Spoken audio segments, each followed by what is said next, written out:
Summer Game Fest stream. Really a special year for all of us that new consoles are coming out.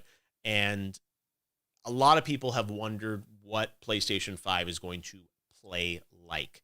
A big part of that is the controller and the experience of playing games, especially because this controller is a little different than the traditional DualShock. And I've got that here, my PS4 Pro DualShock. This is a form factor that really has been around since the original PlayStation, in various different forms. There weren't analog sticks back then, but the DualSense introduces a couple new innovations, and having played it here for a couple of hours, I'll kind of summarize those for you before we get into some gameplay. The big things that I've noticed are the adaptive triggers, the L2 and R2. So outside of the game environment, you just kind of pull these down like any controller, but when you're in a game, there's actually the possibility to create tension points or haptics inside of these adaptive triggers. So imagine pulling this down and feeling the pressure from a bow in a bow and arrow, or even in an action game, pulling this down and feeling active reload points, where designers can actually create tension points as you pull this down at certain percentages, and give the player feedback. So I think that's a unique sensation that is going to have a pretty big impact, I think, longer term on gameplay. The other thing inside of this controller are the haptics. So PlayStation had Rumble for quite some time, but the haptics add another layer to the experience. It's not just sort of one Rumble point. So it's not just kind of on or off. There's the ability to create other sensations. As you'll see in this demo I'm going to show you of Astrobot's Playroom, you'll see what ice feels like, what sand feels like, and different surfaces. The other thing that I've noticed is that the speaker in the DualSense, it feels like it has much more range than the PlayStation 4 speaker, and it often directly ties into what's happening with the haptics. At least in Astro's Playroom, there's much more variety in the types of sounds coming out of the speaker. And I'm sure every game will use it differently or may not use it as much. But at least in this demo, you really do sense that there's a lot going on with the haptics and there's sound that ties into it. And then when you combine that with the Tempest 3D engine in PlayStation 5 for the speakers, the sort of harmony between the controller sound and what's happening in the PlayStation 5 is really, really unique and interesting. So those are the things I noticed in it. Some people have asked also about, like, what's the weight of it? What does it feel like? Compared to the DualShock for PS4, it definitely weighs a little bit more, but doesn't feel substantially heavier. And if anything, I think it actually has a little more heft to it, in a good way, that it feels more structured, and there's more sort of inside of it. So centered, but definitely feels good to me. So let's talk about what we're going to play today. What we're going to check out is Astro's Playroom, and that is the game that comes packed with the PlayStation 5. It is pre-installed on the system. You don't even have to download it. And it's not just like a tutorial demo of 15 minutes. It's a multi-hour game. We're going to get to play one section of it today. And I think the reason we're playing this is because it comes with the system and it really showcases the controller. So, of course, everyone wants to see what Horizon Forbidden West looks like on the system. And this is a demo that is focused, I think, more on the controller and the haptics and the adaptive triggers versus trying to showcase the power of the SSD or, the true graphics horsepower of PS5. So that's all stuff we can look forward to. We've seen those games, at the event, and they look spectacular. So that's another aspect of PS5 that I'm sure hopefully we'll get to see more of in the coming weeks. But at least right now, we're going to look at the controller and how that relates to gameplay with Astro's Playroom. So let's call it up here and go hands-on live with PS5. So you can even hear the sound of my bot walking around. So full 6 degrees of motion as always. Looks like I'm going to have to flick up here on the pad to release my bot. And we are in CPU Plaza. The thing about this game, as you will see in this demo, there are a lot of references to the history of PlayStation. So Cooling Springs is the area that is open on Jeff's demo of this game. and we are going to jump in here and just go through this experience with the bot. All right, so we're on the beach here. There are beach balls you can play around with.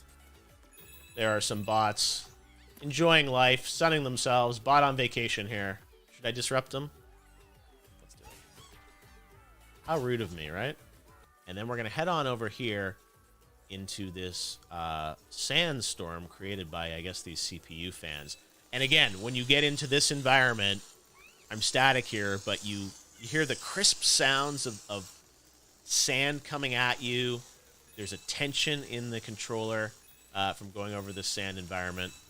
And then you push further in. Here we are. And look, the rubber ducks are back. Remember the duck demos? PlayStation 3, I think that was. Rubber ducks. All right, so I have this suit, and I'm going to push up on the controller to zip him up. This is the frog suit. And this frog suit shows off the adaptive controllers. So I'm going to move my controller left and right. And these adaptive triggers are really, really cool. And I've never felt something like this before in a console controller. As you push down on the controller, there's tension now in these adaptive triggers, and it's programmable. One thing that I think is really fun about this demo is it makes you think of how these technologies are going to be used in other games. So you think of Ratchet and Clank. I mean, obviously a lot of this gameplay similar in style to a Ratchet game. So you think of all those crazy graphics that we saw on the stream, but with this type of control and this kind of fun. So now we've made it to the frozen pool area of Cooling Springs. And here, we're going to pull down on this. And again, you see this ice, but you hear a storm literally inside of the DualSense, and sort of a small little rumble from the haptics. Little ice shards here. As you go past every ice shard, you hear the little tink of the ice shard. I wonder if I put this up to the mic, this is not ASMR, this is PSMR. Do you guys hear that? His little footsteps? All this is coming out of the controller. Got a checkpoint here. Now this one, you actually have to blow into the controller. Again, this one, you pull back, just like a bow and arrow almost. And look, I unlocked a PlayStation 3. I have a PlayStation 5. Well, I had a lot of fun playing with the DualSense controller and Astrobot. And I wanted to get a little more information on all things PlayStation. So joining me now is the worldwide head of marketing at PlayStation, Eric Lempel. Eric, how we doing? Hi, Jeff. How are you? I'm doing pretty good. I got to go hands on with the PS5, which was a nice surprise this week. I was not expecting it, but you guys are full of surprises for PS5. It looks like. Yeah, and you're one of the first to actually touch the DualSense outside of the company and the developers. I'd love to know what you think. This is a big thing for us. Yeah, no. Again, I'm used to going to a big event and playing with everyone, but the fact that I got it here and got to play it was really special. And I have to say, after watching the event and seeing the games, I was excited. But the gameplay feels like a whole other dimension to the experience with what's happening with the adaptive triggers and the haptics and everything. So it was one of those things that I was playing Astrobot, but imagining all the other games, how that's going to impact the experience. And one thing I'd heard is that demo or version of it, you guys actually shared with developers initially. That's true. So what you played is a part of a title called Astro's Playroom. It was in our show a few weeks ago, and it's installed on every PlayStation 5. So everyone who buys a PlayStation 5 will get this game, and it really shows off a lot of the features of the platform, but really does a great job of showing all the benefits of the DualSense controller. So what we did is early on, we had another version of the title that we took around to the developers that were engaged in PlayStation 5 development and showed them what was possible with a title. And it's been a great example, and it's really opened up people's minds to how they can use this new device and really the new features of the controller. But I would say when people get their PlayStation 5, that should probably be one of the first things they do is just jump in there and experience this because as you've seen, it's pretty special. No, we've been using the same a similar kind of form factor of DualShock for many, many generations. And obviously, adding analog sticks and rumble and things like that, and the touchpad. But this feels like it's a bit of a redesign, but I really like how it feels in my hands. And I imagine for PlayStation when you were conceiving a PS5 and Mark Cerny was architecting it, I imagine the controller and a lot of those innovations were kind of right there at the beginning as something that you wanted to put into the system. It's true. As we've said many times with PlayStation 5, it's a brand new generation, and we believe in generations. So we want to evolve every part of the experience. And the controller is really the most intimate part of the experience. It's the extension of the player. So, we thought a lot about this. And one of the things we could have done is just iterate on the DualShock. We've done that for many years. The gamers absolutely love the DualShock. They tell us it's the best controller we've ever made, the latest edition. But we thought, no, let's go a step further. Let's see how a new generation can express a whole new feeling. And that's where the DualSense came about. So early on, it was part of the plan to evolve the experience. And there are many parts of that experience, but this is a really unique part that Yeah. truly takes you a step forward in gaming. You mentioned you believe in generations. I guess it's a bit of a controversial opinion to some people about this idea that generations are going to sort of break with the past, right? And I wanted you to maybe talk a bit about that because it does seem like that's like a cardinal sort of virtue of the PlayStation promise is that there is this sort of break from the past, a new generation with a new console games optimized for that system versus kind of working across you know multiple devices and multiple generations. Can you maybe give us a little bit more perspective on the controller being a part of that, but that view, which is obviously counter, we've seen Xbox saying something different around that. Why is that so important to PlayStation as a principle of the sort of the architecture of PlayStation 5? Well, specifically for us, a big pillar of our company is innovation. It's a pillar of Sony Corporation. It's also a pillar of the PlayStation Company, and we are always trying to push the boundaries. We push the boundaries of play. That's what we say internally. We want to excite gamers. We want to deliver new experiences.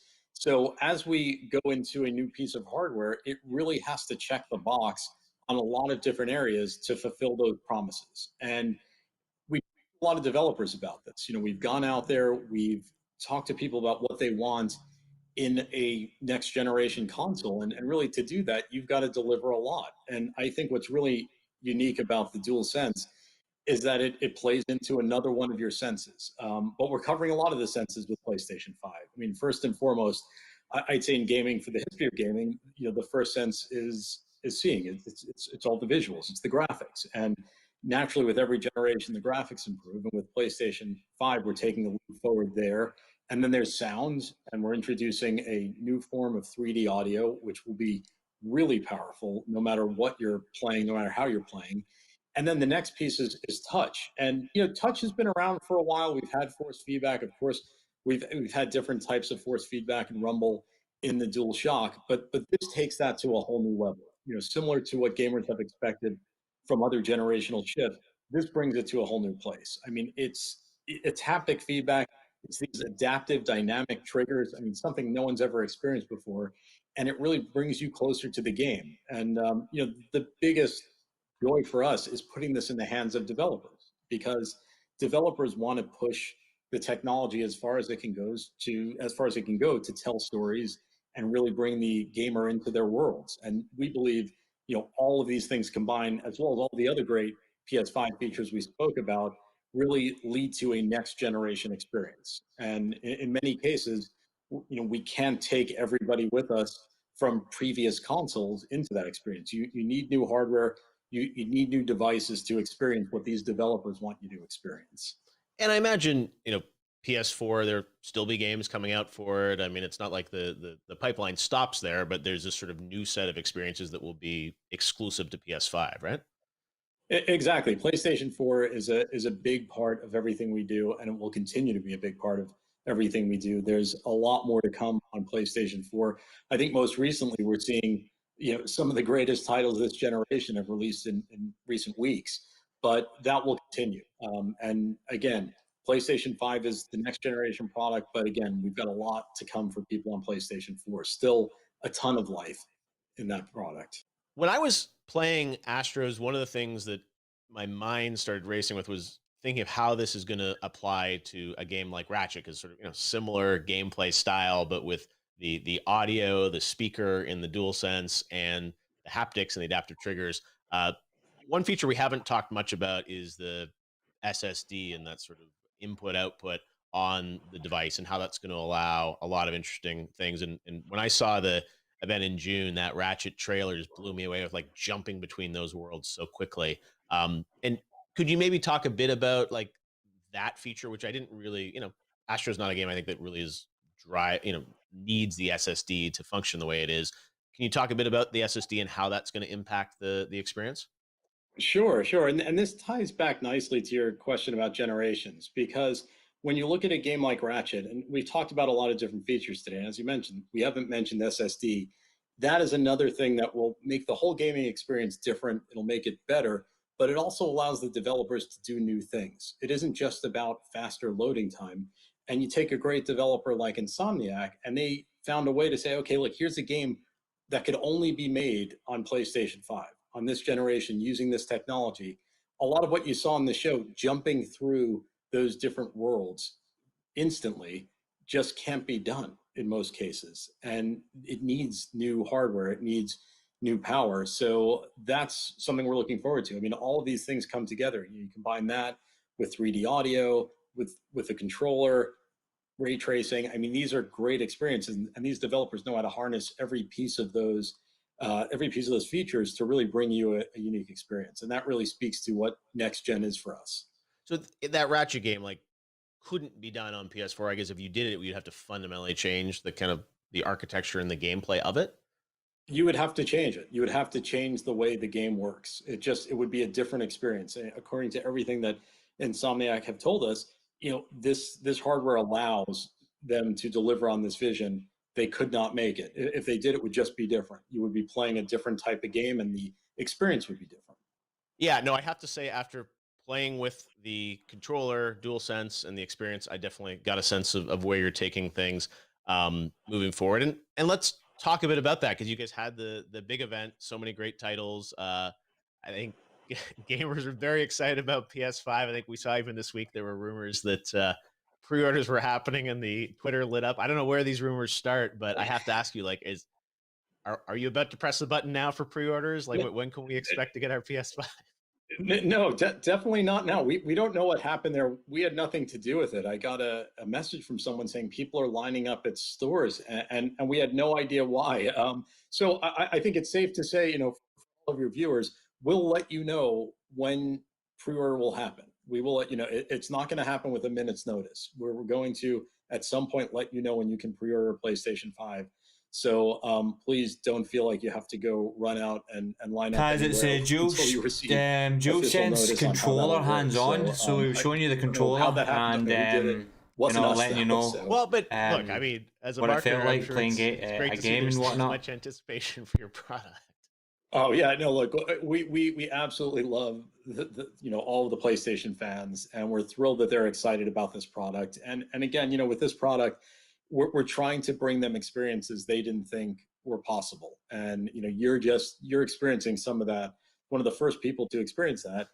I'm glad you had the experience that you did, because that's what we're hoping to get out of this. And unfortunately, given the current situation in the world, we would love to be out there having gamers start to touch the product. We would have done that in normal years. We can't do that. So it's really hard. I know a lot of people watching this, and they're going to really wonder, like, what are they talking about? They're going to be angry at me saying, why did he get one? Exactly. Why did Jeff get to do it? But I think it's really hard to describe. I mean, you've heard us talk about this, but now you've gone through the experience, and you can see it's different. One thing I wanted to ask you about, you and I have known each other for a long time, and I'm excited that you're in this worldwide role for PlayStation now to kind of unify the messaging around the world. And there was a new tagline for PlayStation that showed up in the event in June, which I think was the first time people had seen it. And can you maybe tell us a bit about this new kind of tagline, which is global for PlayStation? Certainly, and thanks for noticing that. That was actually the last bit of the show. That was the last thing you saw on the show was this new line, which is "Play has no limits." And as you said, we've known each other a long time, and you've known how the PlayStation organization was structured. And in the past, we were really separate groups around the world that all worked together and laddered up to a parent company. And in recent years, we've started to globalize, and we've seen great benefits from that in many parts of the organization. And so another part of this was the marketing piece. And really, if you look at great brands around the world, they all feel similar, or at least to great degree similar. And a part of that is the global brand line. And these lines, if they're good, they stand the test of time and they stick with a brand for a long time. So this was a hard job for the team. We went back and we looked at this and we thought, what type of line would really satisfy the world and at the same time live up to our ambition as a company, as a brand? And that was play has no limits. That's what we believe. And there's many different ways to interpret it. So I'm going to leave it to all the viewers to interpret it the way they like. But for us, it is really about speaking to innovation and speaking about new experiences that you can have with PlayStation that you never expected. And really, it's how we push ourselves. We don't constrain ourselves. We want to push the limits of gaming all the time. And right up to the end of everything we do, we're constantly pushing to deliver something new, something best in class. And I'm excited about this because I would say, Jeff, you've been around the industry for a very long time. I would challenge you to name all of the PlayStation taglines this past generation around the world. You couldn't, because there were a ton of them. I was going to say, I know greatness awaits, but beyond that, it's like, I don't even. So, there were a lot of them, and that's why we really wanted to get this together. And of course, the line will be localized. Was it for the players, I think, or something in the UK? Maybe for the players, exactly. Was the line that was used across most parts of Europe, but there were a lot more than that. So we looked at this and we said, no, let's get one line that solidifies the brand. Also, look and feel of the brand is changing slightly. You saw some of that during the event a few weeks ago, and that will also be global. So we'll be a very strong global brand. Well, again, there's a lot of love for PlayStation and what you guys have teased us with PS5 this year. I think it's been such an interesting rollout of, you never know when something's going to pop up on Twitter, or the box art itself was sort of like trending when you put out the Miles box. So who knows what's next? I can't let you go without everyone online wants to know about, like, are we going to get other colors of controllers or consoles? I imagine for launch, it's like hard enough to get one out, but is that on the roadmap? We'll talk about it at some point. Right now, it's, as you mentioned, it's a hard enough job to get the the unit that we've showed out. So, yes. But we'll talk about it at some point. All right. Well, we know there'll be two of them, the all digital one as well, coming out, and we are excited to see what's in store for PlayStation. I'm sure there are more surprises, but it's an exciting year for the industry that these new consoles are coming out. I never thought there'd be a console launch in the middle of this. With I would never think my first hands-on would be in my own place with a PS5 controller, but I'll take it. And they quickly took it away, so I don't even have it anymore. So we will check it out again, hopefully this holiday season. Eric Lempel, great to have you with us, and thanks for giving us a little bit of hope and excitement this year about PS5. I think it's all something we need, and we look forward to playing it later this year. Thanks, Jeff. It was great speaking with you as always.